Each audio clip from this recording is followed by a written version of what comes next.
America की बात है। एक युवक को बिजनेस में बहुत नुकसान उठाना पड़ा। उसके सर बड़ा कर्ज चढ़ गया। तमाम जमीन जायदाद गिरवी पर चली गई। दोस्तों ने भी मुंह फेर लिया। जाहिर है वह बहुत निराश था और हताश भी।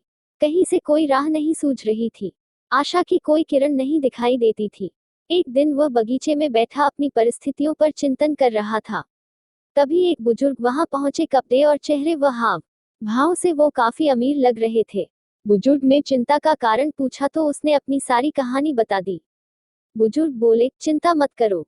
मेरा नाम जॉन डी रॉकफेलर है। मैं तुम्हें नहीं जानता, पर तुम सच्चे और ईमानदार लग रहे हो। इसलिए मैं तुम्हें $10 लाख का कर्ज देने को तैयार है।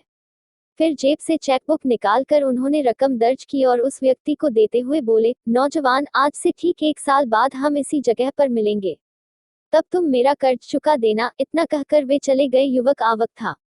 रॉकफेलर तब वहां की अमीर शख्सियत थे। युवक को तो भरोसा ही नहीं हो रहा था कि उसकी लगभग पूरी मुश्किल हल हो गई है। उसके पैरों को पंख लग गए।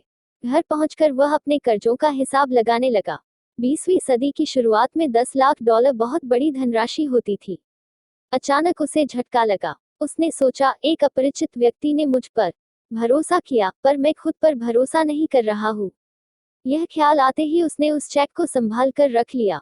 उसने निश्चय किया कि पहले वह अपनी तरह से पूरी कोशिश करेगा, उसके बाद कोई चारा न रहने पर ही चेक का इस्तेमाल करेगा। युवक ने खुद को झोंकम दिया।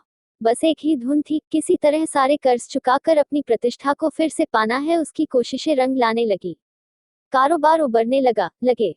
साल भर बाद तो वह पहले से भी अच्छी स्थिति में था। निर्धारित दिन ठीक समय पर वह बगीचे में पहुंच गया।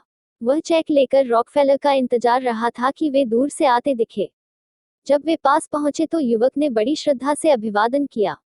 उनकी ओर चेक बढ़ाकर उसने कुछ कहने के लिए मुंह खोला ही था कि एक नर्स भागते हुए आए और झपट्टा मारकर वृद्ध को पकड़ लिया। युवक हैरान रह गया। नर्स बोली, यह पागल बार बार पागल खाने से भाग जाता है और लोगों को जॉन रॉकफेलर के रूप में चेक बांटता फिरता है। अब वह युवक पहले से भी ज्यादा हैरान रहा गया। जिस चेक के बल पर उसने अपना लगभग डूब चुका कारोबार फिर से खड़ा किया, वह फर्जी था। बहरहाल, यह बात जरूर साबित हुई कि वास्तविक शक्ति हमारे इरादे, हौसले और प्रयास के रूप में ही होती है। आपको यह कहानी कैसी लगी हमें कमेंट में जरूर बताएं।